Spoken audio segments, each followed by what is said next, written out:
ناظرین خوش آمدید۔ روبی چینل کے عالمی خبرنامے میں میں سید انوار اللہ غوری حاضر ہوں کچھ اہم خبروں کے ساتھ۔ اتنا بھی نہ ملک و قوم کا معیار گرے، سرخیاں دیکھتے ہی ہاتھوں سے اخبار گرے۔ تو آئیے سب سے پہلے نظر ڈالتے ہیں سرخیوں پر۔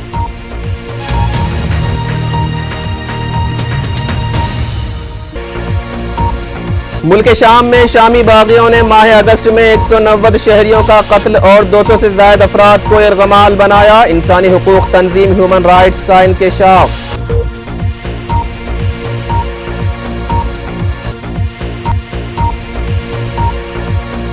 امریکی وزیر خارجہ جان کیری اور افغان صدر حامد کرزئی کی ملاقات کے دوران خودکش حملہ، 2 پولیس اہلکار بشمول ایک عام شہری ہلاک۔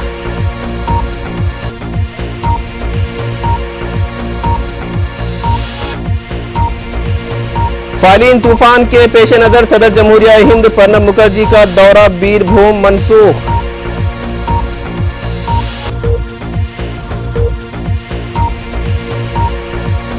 اور فائلین طوفان کے باعث ریاست اڈیشہ کے بیشتر علاقوں میں شدید بارش سے کئی نشیبی علاقے زیر آب۔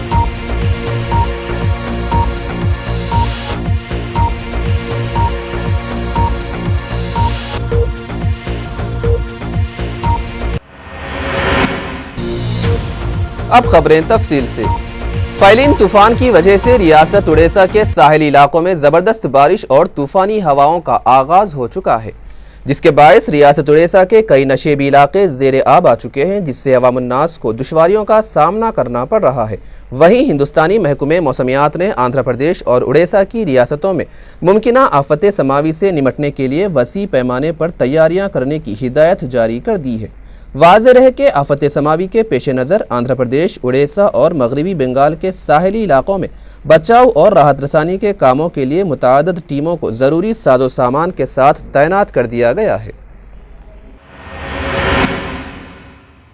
الیکشن کمیشن نے آئندہ برس ہونے والے لوک سبھا انتخابات کے پیش نظر تمام ریاستوں اور مرکز کے زیر کنٹرول علاقوں کے چیف الیکٹورل افسروں سے کہا ہے کہ وہ الیکٹرانک ووٹنگ مشین میں تمام امیدواروں کو مسترد کرنے کے متبادل کا بٹن لگائیں۔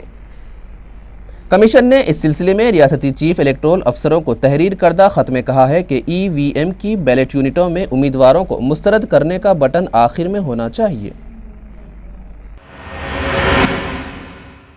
فائلین نامی طوفان کی وجہ سے صدر جمہوریہ پرنب مکھرجی کو ضلع بیر بھوم کے کرنہار میں اپنے قیام کو مختصر کر کے ایک دن قبل ہی دہلی روانگی کا پروگرام بنانا پڑا۔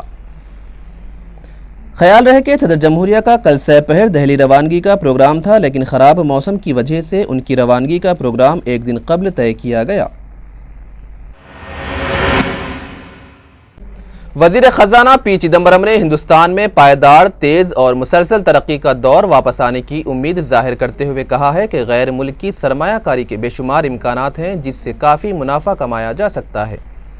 چدمبرم نے ایک پروگرام میں کہا کہ بنیادی ڈھانچے کا سیکٹر ہندوستانی معیشت کا مرکز رہا ہے۔ انہوں نے کہا کہ نجی اشتراک میں اضافے سے یہ سیکٹر کافی تیزی سے ترقی کر رہا ہے۔ ریزرو بینک آف انڈیا کے گورنر رگھورام راجن نے کہا ہے کہ ملک کی معیشت کافی مضبوط ہے اور ہندوستان کو بحران میں مبتلا ملک کے طور پر نہیں دیکھا جانا چاہیے۔ راجن نے یہاں بین الاقوامی مالیاتی فنڈ اور عالمی بینک کی سالانہ میٹنگ سے خطاب کرتے ہوئے کہا کہ ہندوستان کے پاس 280 ارب ڈالر کا غیر ملکی زر مبادلہ ہے اور ملک کی معیشت کو کوئی خطرہ نہیں۔ انہوں نے دعویٰ کیا کہ ہندوستان کو کم سے کم آئندہ 5-6 برسوں تک آئی ایم ایف سے قرض لینے کی ضرورت نہیں پڑے گی۔ ہندوستان اور انڈونیشیا کے درمیان مختلف شعبہ جات میں 6 معاہدات پر دستخط کیے گئے، چنانچہ ڈاکٹر منموہن سنگھ نے صدر انڈونیشیا سے معاہدہ حوالگی مجرمین کی جلد توثیق کرنے کے لیے درخواست کی ہے۔ وزیراعظم ہند ڈاکٹر منموہن سنگھ نے کہا کہ دونوں ممالک ایک جامع لائحہ عمل مرتب کریں گے جو سیکیورٹی تعاون میں باہمی طور پر فائدہ بخش ہوگا۔ انہوں نے کہا کہ سیاسی وفود کے تبادلوں اور باہمی پہلوؤں پر عمل کو تیز کرنے کی کوششوں کے حصے کے طور پر دونوں قائدین نے متعلقہ عہدیداروں کو ہدایت دی ہے، لہٰذا فریقین نے دہشت گردوں کو مالیے کی فراہمی، اسلحے کی اسمگلنگ، منظم جرائم، اخفاء دولت، منشیات اور انسانوں کی اسمگلنگ کا سدباب کرنے، باہمی تعاون کو فروغ دینے کا عزم کیا۔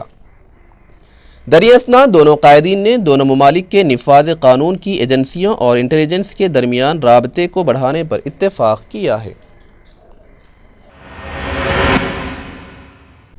پاکستان کی بڑی فوج کے سربراہ جنرل کیانی نے ہندوستان کی فوجی قیادت کے پاکستانی فوج اور خفیہ ایجنسی ISI پر دہشت گردی کی حمایت کے الزامات کو اشتعال انگیز قرار دیا ہے۔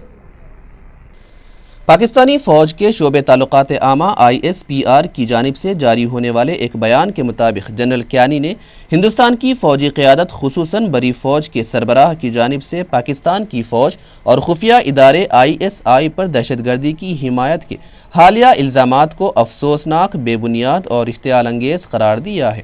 3 دن پہلے ہی ہندوستانی فوج کی شمالی کمان کے سربراہ لیفٹیننٹ جنرل سنجے چھاجر نے لائن آف کنٹرول کے ہندوستانی علاقے میں شدت پسندوں کے ساتھ اب تک طویل ترین مسلح تصادم ختم ہونے کا اعلان کرتے ہوئے کہا تھا کہ لائن آف کنٹرول پر دونوں ملکوں کی افواج آمنے سامنے ہیں۔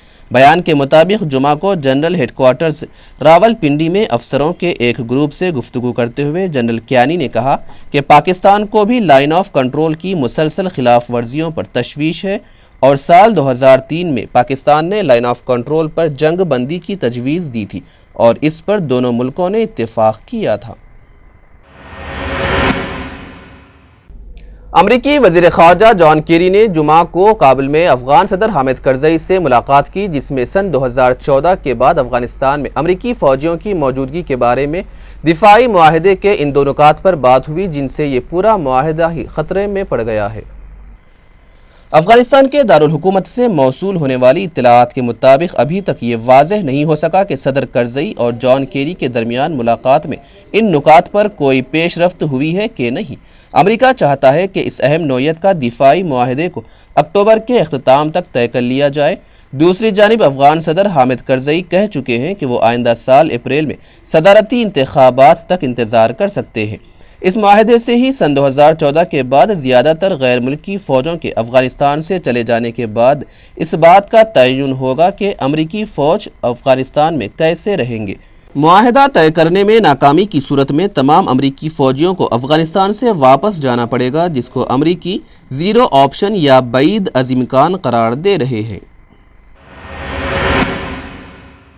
عیسائی دنیا کے مشہور مبلغ پاسٹر رک ویرن مشرف با اسلام ہو گئے ہیں۔ 1997 میں اسلام قبول کرنے والے مغربی موسیقار یوسف اسلام نے اس بات کا انکشاف کیا ہے۔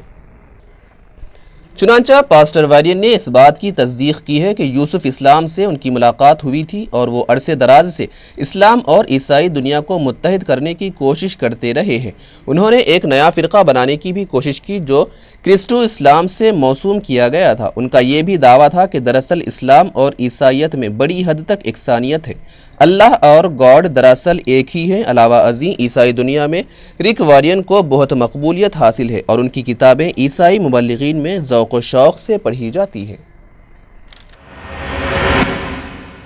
حج بیت اللہ کے دوران سخت ترین سیکیورٹی انتظامات کیے جا رہے ہیں۔ چنانچہ سینٹر حج کمیٹی کے سربراہ اور گورنر مکہ پرنس خالد الفیصل کے مطابق تاحال 15,000 غیر مجاز تارکین وطن کو حج پرمٹ نہ ہونے کے سبب اپنے وطن واپس کر دیا گیا ہے۔ سعودی حکومت نے سیکیورٹی مقاصد کے لیے درجنوں چیک پوسٹ قائم کیے ہیں اور 95,000 عہدیدار سیکیورٹی کے فرائض انجام دیں گے، جبکہ پولیس اور روڈ سیکیورٹی کے ڈپٹی کمانڈر کرنل عبدالعزیز بن حماد کے مطابق ہر گاڑی کے کاغذات اور مسافروں کی سخت چیکنگ کی جا رہی ہے، لہٰذا بغیر اجازت حج کے لیے آنے والوں کو 3 سال قید اور 5,000 ریال جرمانہ ادا کرنا پڑ سکتا ہے۔ دریں اثنا سعودی حکام کی کوشش ہے کہ کسی قسم کی آتش زدگی، ہوٹلوں میں لڑائی، پولیس سے جھڑپوں یا بھگدڑ جیسے واقعات رونما نہ ہوں۔ علاوہ ازیں 63 غیر مجاز حج کمپنیوں کو بے نقاب کیا گیا ہے جو غیر مسلمہ تھی اور حج پرمٹ کے بغیر مقامات مقدسہ میں عازمین کو پہنچا رہے تھے۔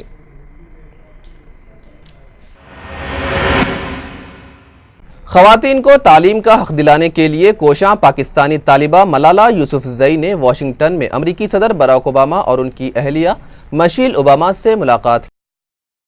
باراک اوباما نے خواتین کی تعلیم کو فروغ دینے کے لیے متاثر کن کام کرنے پر 16 سالہ ملالہ کا شکریہ ادا کیا۔ اوباما کی 15 سالہ بیٹی مالیہ نے بھی جمعہ کو ہونے والی اس ملاقات میں شرکت کی۔ ذرائع کے مطابق ملالہ یوسفزئی نے امریکی صدر کے ساتھ ملاقات کے بعد ایک بیان میں کہا، میں نے پاکستان اور افغانستان میں تعلیم کے فروغ کے لیے امریکی تعاون پر اور شام کے بے گھر افراد کی مدد کرنے پر امریکی صدر کا شکریہ ادا کیا ہے۔ میں نے امریکہ کی جانب سے پاکستان کے قبائلی علاقوں پر ڈرون حملوں کے بارے میں کہا کہ اس سے شدت پسندی مزید بڑھ رہی ہے۔